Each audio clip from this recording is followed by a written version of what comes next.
Ladies and gentlemen, let's get hyped. Season 5 is coming to Warzone. But when exactly? Well, let me tell you.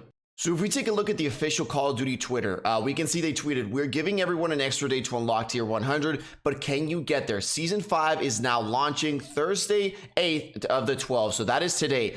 With the day that I'm releasing this video, this is when it's coming out. Now it's coming out at 9 p.m. PT. If you don't know exactly what that means, all you have to do is open your Google, go ahead and put PT time, and then once you click it, and then you just convert it. So for me, it's 9 a.m. in Pacific time, and for me, it's 11. So all you have to do is take a look at your clock and then add the different times. So for me, it's going to be at 11 p.m. And again, if you don't know exactly when that is, I will be live streaming 2 hours before, so I'll be doing the countdown so you know exactly when that is. So if you haven't subscribed yet, subscribe and turn that notification bell on so you can see the countdown of when it's going to happen exactly. Now, talking about the real issue is they said they had some kind of like some issues. Actually, well, that's why they delayed it, and hopefully it's the anti-cheat. A lot of people are saying that's what it's going to come out, and Raven did tweet, "Today we banned over 50,000 accounts in Warzone. More importantly, we are listening and hard at work behind the scenes. We will have more info for you soon." So this is some big news. A lot of people are saying that yes, it will come, and if that anti-cheat comes, honestly, that would be the biggest update yet. That is all that we need is anti-cheat, and a couple weapon patch notes here and there.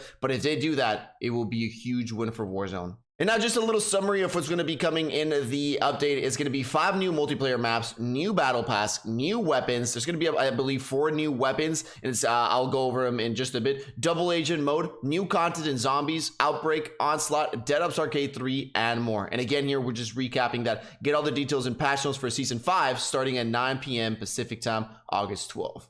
Let's jump into the patch notes. And then just as far as the most important things, we're going to be getting 1 new operator, which we're going to get at tier 0. If you buy the battle pass, you'll get the operator. The name is Kitsune, and we've kind of seen her in the background, and she's kind of like this hacker, which everybody's saying, it's kind of ironic that she's a hacker, and then this whole thing is just been about hackers. But yeah, we also got 2 new weapons that are going to be coming in at launch. One of them is called the EM2. This is going to be an assault rifle that actually comes with a scope, so similar to the AUG, but it's going to be kind of like a slower fire rate assault rifle, and maybe it's going to take in the position of the Krig. And this one will be free, available at tier 15 in the battle pass. Next up, we got the Tech 9. The Tech 9 is a new SMG, again, slow fire rate. So they're putting in all these kind of like low recoil fire rate guns that are easier to control, and we'll see how they perform. But this one, the SMG, is going to be free, available at tier 31 in the battle pass system. And now let's just take a look at the patch notes in here. So every single assault rifle, they reduced the bullet velocity penalty on the AGC suppressor attachment by 30%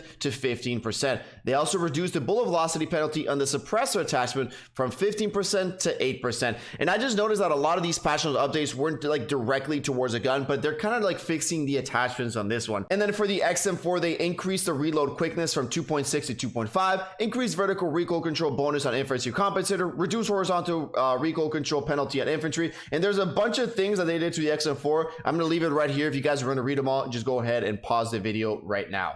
But next up, let's go with the QBZ. So they said, although the QBZ was a solid performer, it's been underused compared to the rest of the class. And I do believe the QBZ is really good. And now they're even going to reduce their vertical recoil by 10%. So I already thought the recoil was pretty manageable. The damage is where it needs to be. So now we're going to have to test this class and see if it really beams. Next up, the Pharah. They said, as the fastest firing AR, the FFAR1 should be serviceable, more aggressive. So what they're basically going to do, here are all the patch notes again, if you want to pause it and read them. But they're basically making it a little bit faster here and there. They kind of felt, I did feel the same way. Like I did feel they made it tremendously slow. So maybe this update will bring the FFAR just a little bit closer to what it was. Hopefully not to what it was before, because before it was just, it was completely ridiculous. But right now I do feel it's really, really slow. Next up, we got the Grossa, and one of the most important patch notes they're doing to the Grossa is they're reducing the vertical recoil by 15. Now, the Grossa's got already pretty good TTK compared to all the other assault rifles in the game, and again, we can see a bunch of changes here to the recoil control and changing just depending on what you got and what attachments you do. So again, they just did a couple of visuals in these sort of things. And then for the Pharah 83, again, they also reduced the initial recoil when firing the weapon, and they moved the iron sights further away from the player's camera. Now, when it comes to the C58, they also overhauled the recoil system. Now, maybe they just made it smoother. I believe that's what it means. And they also did a couple of changes. They're changing like the visibility of a lot of the assault rifles. Like they're changing the way when you're aiming down sights, the way they look. So hopefully they look a little bit better than before. And again, here are all the patch notes if you want to take a look at them.